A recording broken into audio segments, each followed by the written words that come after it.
Fala galera! Raríssimas vezes, acho até que dá pra contar nos dedos da mão, quantos filmes americanos mainstream foram comentados nesse quadro. Longas-metragens de orçamentos consideráveis, com um diretor de peso e grande elenco. Os estúdios têm medo de arriscar, de incomodar as plateias, de causar comoção. Sair da caixinha pode custar caro. Alucinações do Passado é uma dessas raras exceções. Um thriller psicológico desconfortável, claustrofóbico, uma viagem ao inferno. Prepare-se para provocar danos irreversíveis em sua alma, porque começa agora os filmes mais perturbadores do planeta. Roda a vinheta!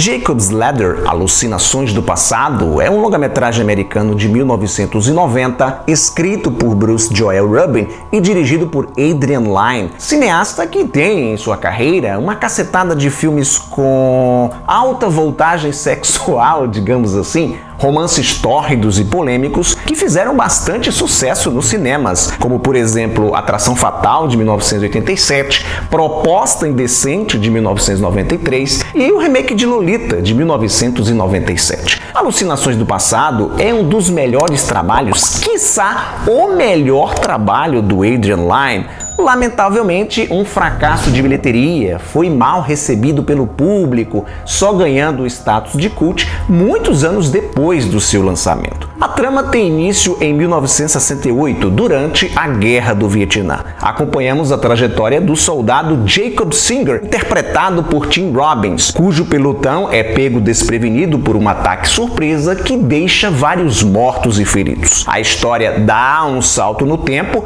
até uma sombria Nova York de 1975, onde o Jacob agora trabalha como motorista para os Correios e interage tanto com sua namorada Jezebel quanto sua ex-esposa Sarah e seus filhos. O Jacob é um sujeito perturbado, marcado por vários traumas. Além da trágica experiência na guerra, ele sofre por conta de uma grande perda familiar que lhe levou ao divórcio. Volta e meia, o cara é atormentado por visões, pesadelos aterrorizantes que, à medida que a trama avança, vão se intensificando, se tornando mais cabulosos, a ponto da linha entre a realidade e a fantasia se tornar cada vez mais embaçada para o protagonista. Para que sua experiência com Jacob's Ladder seja mais imersiva, recomendo que você veja antes dele 3 filmes, se é que você ainda não viu: Coração Satânico, O Sexto Sentido e Ghost, do Outro Lado da Vida, que não por acaso também foi escrito por Bruce Joel Rubin. O roteirista sempre se interessou por esses temas religiosos e espirituais, no que diz respeito a experiências de quase morte, vida no além e por aí vai. Esses 3 longas-metragens vão lhe dar algum embasamento, vão lhe preparar melhor para captar os detalhes, as pistas e os nuances presentes em Alucinações do Passado. Há muito simbolismo religioso aqui,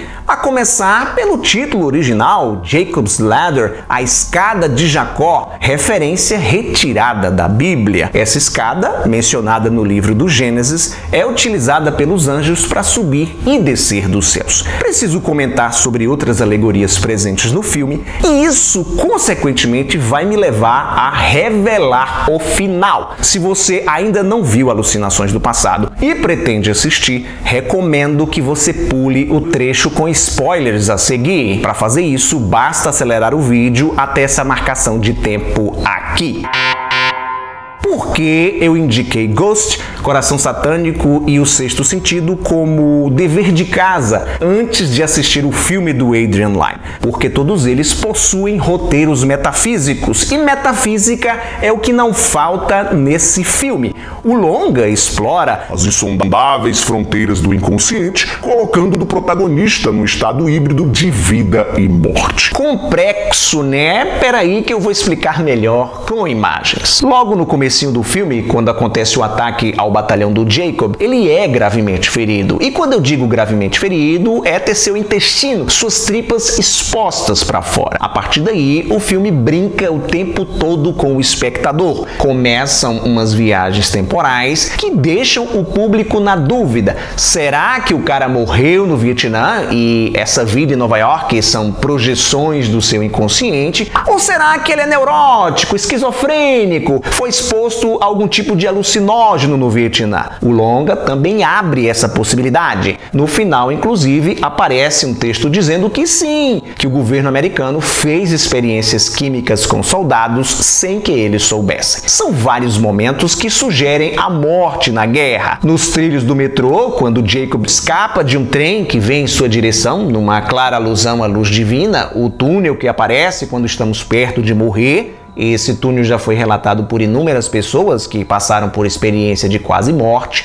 Tem uma cena no hospital onde ele vai à procura de um psiquiatra e a atendente, ao abaixar a cabeça, mostra um pedaço do crânio exposto. A mulher está morta, assim como o médico que ele foi procurar. Tem outro trecho também no hospital onde o Jacob está sendo levado numa maca e é possível ver pedaços de corpos pelo chão. Provavelmente o cenário da guerra, quando seus colegas o carregaram no meio da carnificina para tentar salvá-lo. Isso sem falar na sequência mais expositiva de todas, onde durante uma festa, uma mulher metida vidente vai ler a mão do Jacob e verbaliza: olha, você está morto. According to this, you're already dead.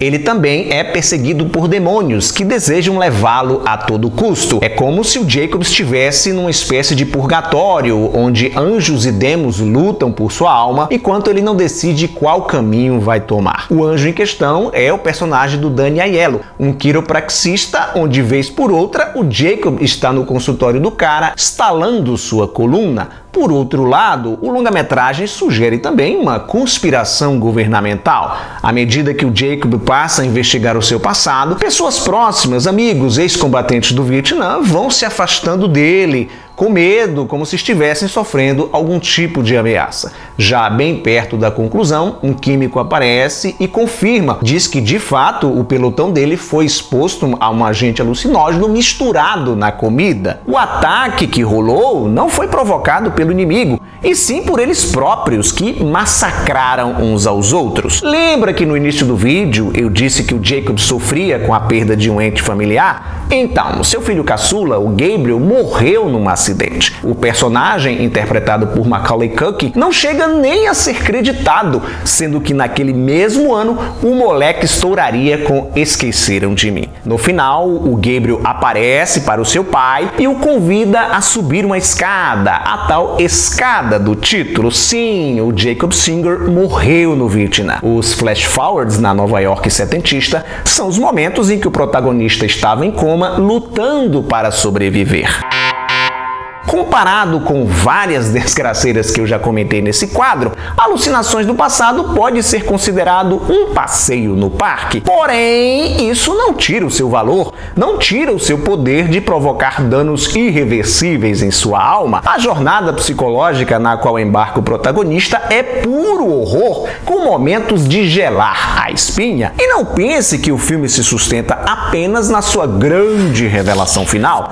Nada disso. São muitas pistas fornecidas ao longo da história. Até mesmo o mais distraído dos espectadores vai notar, vai desconfiar que algo errado está rolando. O charme, o tchan de Alucinações do Passado está no todo. Acompanhar a Via Crucis do Jacob é uma experiência intensa. O medo, o incômodo é provocado por imagens perturbadoras que deixam o protagonista num estado constante de aflição, de agonia, de ansiedade e, consequentemente, nós também. O Tim Robbins é um ator carismático e sua performance inspirada faz com que um público desenvolva rapidamente uma empatia por seu personagem. A obra tem um clima pesado, claustrofóbico, muito por conta da direção de arte e da fotografia, claro, que trabalham com cores saturadas, escuras, que brincam com sombras. Nova York é mostrada da pior forma. zona decrépita, abandonada, imunda. Até mesmo nas cenas de interiores de apartamentos, de clínicas, tudo é decadente. As paredes estão sujas, encardidas, com a tinta descascando. Para quem curte produções fora da curva, com reviravoltas, com muitas camadas que permitem diversas interpretações, Alucinações do Passado é uma ótima opção. Ao procurar o longa-metragem, cuidado para não confundi-lo com o remake de 2019, um troço desnecessário, sem graça, sem ritmo, um desserviço cinematográfico. Procure pelo Jacob's Ladder original, esse aqui de 1990. Obrigado por sua audiência. Lembre-se do like maroto, isso é legal, é importante, ajuda na divulgação do canal. E me seguir nas minhas redes sociais para você ficar por dentro das novidades. Tchau e até a próxima!